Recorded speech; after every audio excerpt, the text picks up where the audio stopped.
नमस्कार, मैं शंभू कुमार सिंह और आप देख रहे हैं नेशनल दस्तक। वो तमाम बड़ी खबरें जो सोशल मीडिया पर वायरल है। मनोज झा जो कि सांसद हैं, उन्होंने आरोप लगाया है कि क्या जानबूझकर बीजेपी के इशारे पर सीबीआई बदनाम कर रही है लालू यादव की फैमिली को।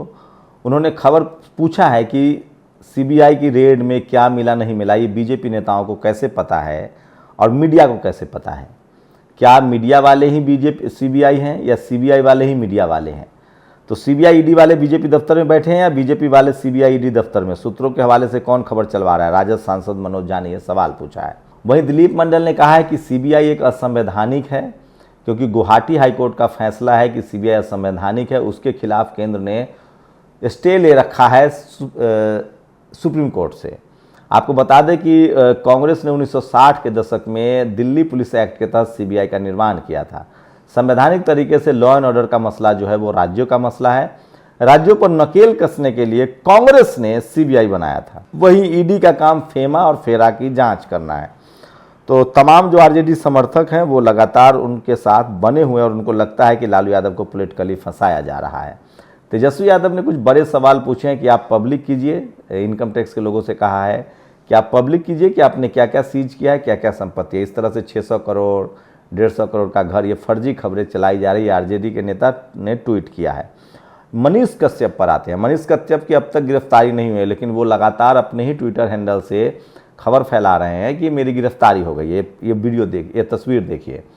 सवाल है कि अभी तक उनकी गिरफ्तारी नहीं हुई है और पुलिस उनको ढूंढ रही है। बताया जा रहा है कि वो फरार चल रहे हैं। आपको बता दूं कि मनीष कश्यप ने तमिलनाडु में बिहार हिंदी पट्टी के लोगों पर हमले की खबर चलाई थी। एक दो नहीं, दर्जनों, और वो सारी खबरें फेक पाई गई है।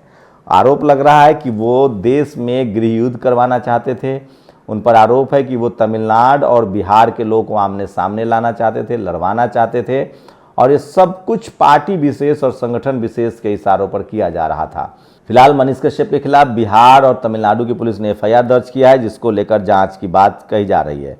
वहीं स्वाति मालीवाल का एक बयान बहुत वायरल है। उन्होंने कहा है कि मेरे पिता ने मेरे साथ हैरेस किया था। ये स्वाति मालीवाल ने कहा एक कार्यक्रम में। वहीं उन्होंने कुछ साल पहले ट्वीट किया था कि मेरे पिता पर मुझे फक्र है क्योंकि वो भारतीय सेना में है। इसी को लेकर लोग सवाल पूछ रहे हैं कि पहले झूठ बोल रही थी या अब झूठ बोल रही थी। ये वीडियो देखिए। बिहार पुलिस ने फिर से मनीष कश्यप पर शिकंजा कस दिया है। तमिलनाडु में बिहार के कामकाजी लोगों के लिए असत्य भ्रामक वीडियो प्रसारित करने के प्रकरण में अभियुक्त मनीष कश्यप के द्वारा नए ट्विटर हैंडल पर अपनी गिरफ्तारी की फोटो पोस्ट की गई, जो पूर्णतः असत्य और भ्रामक है। इस भ्रामक पोस्ट के लिए पुनः प्राथमिकी दर्ज की जा रही है।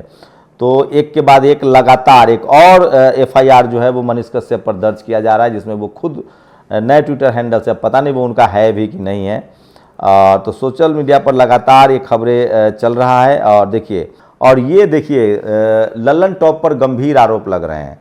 लल्लन टॉप जो आज तक का वेंचर है, उसने सम्राट अशोक को, क्रांति कुमार ने ट्वीट लिखा है, सम्राट अशोक को बदनाम करने की रणनीति तैयार हो चुकी है। ब्राह्मण इतिहासकारों का एक वर्ग है जो आरएसएस के करीब है, सम्राट अशोक के चरित्र को धूमिल कर रहे हैं। वर्तमान सरकार से ऐसे लोगों को पुरस्कृत कर रही है। तो सोचिए, इसी को लेकर एक ट्वीट और है, सोशल मीडिया पर वायरल है। ये जो लल्लन टॉप है, इसमें डाइवर्सिटी नहीं है और ज़्यादातर इसमें ब्राह्मण समाज के लोग ही पत्रकार हैं। उसको लेकर भी एक ट्वीट है, मैं आपको बताऊंगा, जिसको दिलीप मंडल ने रिट्वीट किया है। तो आज सोशल मीडिया पर तेजस्वी यादव के समर्थन में सबसे ज़्यादा पोस्ट आ रहे हैं और उन्होंने भी कुछ सवाल उठाए हैं और लोग लिख रहे हैं कि उनको जानबूझकर पॉलिटिकली प्रभावित किया जा रहा है। तो ये सबसे बड़ी खबर है। और स्वाति मालीवाल भी ट्विटर पर ट्रेंड कर रही हैं। और struggling to forget the past on social media, these 5 books explore. सोचिए किस तरह से अनिल कपूर की जो बेटी हैं और एक जो एक्टर हैं, उनको लेकर एक सोशल मीडिया पर खबरें चल रही है कि किस तरह से परिवार मदद करता है। तो ये लगातार सवाल उठाए जा रहे हैं। स्वाति मालीवाल जी से पूछा जा रहा है कि आप कैसे साबित करेंगी कि पहले झूठ बोल रही थी या बाद में झूठ बोल रही थी। तो ये सबसे बड़ी खबर है। और साथ में राष्ट्रपति जी का ये भाषण बहुत सोशल मीडिया पर वायरल हो रहा है, जिसमें वो कह रही थी कि मैं बाबा साहेब को सबसे ज़्यादा मानती हूँ और मैं फिर कह रहा हूँ कि इस देश में बाबा साहेब के जो विचार हैं वो सबको सूट करता है, सबके संवैधानिक अधिकारों की रक्षा करता है। बाबा बागेश्वर को दूंगा 1 करोड़ का चेक, अभी शख्स ने दिया धीरेन्द्र शास्त्री को ओपन चैलेंज दिया है। लल्लन टॉप के बारे में दिलीप मंडल ने एक ट्वीट किया है जो मैं चाहता हूं कि आपको बताऊं किस तरह से वहां जो है सबसे ज़्यादा सवर्ण समाज में ब्राह्मण समाज के जो हैं वो पत्रकार जो हैं वो सबसे ज़्यादा काम करते हैं। इसको लेकर भी लोग कास्ट डाइवर्सिटी की बात कर रहे हैं। जैकी यादव ने लिखा है, सौरभ द्विवेदी के लल्लन टॉप पर अभिनव पांडे, आशीष मिश्रा, हिमांशु तिवारी, सौरभ त्रिपाठी का बोलने का अंदाज बहुत ही प्यारा है। दिलीप मंडल ने बताया, मुझे पता है आप कहाँ यहाँ क्या कहने की कोशिश कर रहे हैं। तो सोचिए, लगातार सोशल मीडिया पर जिस तरह से टीवी अखबार जब मुसलमान आरोपी हो तो उसकी जाति बताई जाती है, उसका नाम बताया जाता है, जब गैर मुस्लिम आरोपी हो तो उसको छुपा लिया जाता है, लेकिन ऐसा SC ST OBC के साथ नहीं होता है।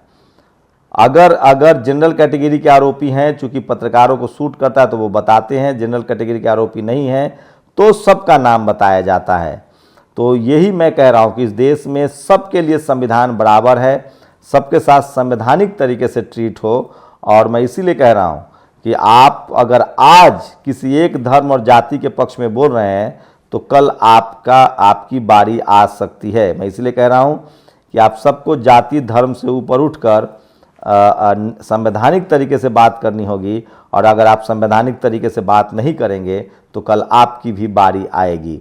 सोचिए, सोशल मीडिया पर लगातार खबर चलाई जा रही है। चित्रा त्रिपाठी जो हैं वो एक और खबर ट्वीट कर रही है, वो जम्मू कश्मीर की खबर है, जिसमें जो आरोपी है वो मुस्लिम समाज से है और जो पीड़ित है वो हिंदू समाज से है। मर्डर का मसला है, वो उस मामले को तुल दे रही है। मैं फिर कह रहा हूँ, मैं आरोपी ही कहूँगा, आरोपी को आरोपी कहना ही चाहिए, आप आरोपी को दोषी नहीं कह सकते। यही पूरी लड़ाई है, और इसी को लेकर मैं कह रहा हूं कि जिस तरह से बिजनौर की खबर को, तो इस चीज़ को आपको जाति के एंगल से देखना पड़ेगा।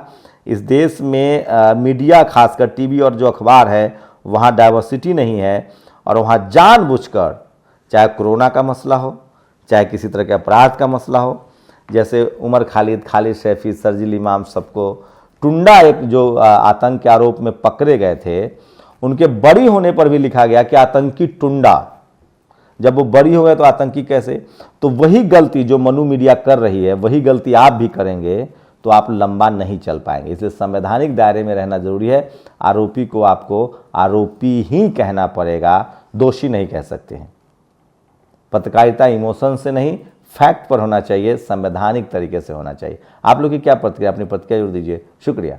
नेशनल दस्तक की आपसे गुजारिश है कि अगर इसको बचाना चाहते हैं तो नेशनल दस्तक को सब्सक्राइब करने के लिए रेड कलर के सब्सक्राइब बटन को दबाएं, फिर बेल आइकन की घंटी दबाएं। नेशनल दस्तक को बचाने के लिए बहुत जरूरी है कि हर खबर को शेयर करें, लाइक करें, कमेंट जरूर करें।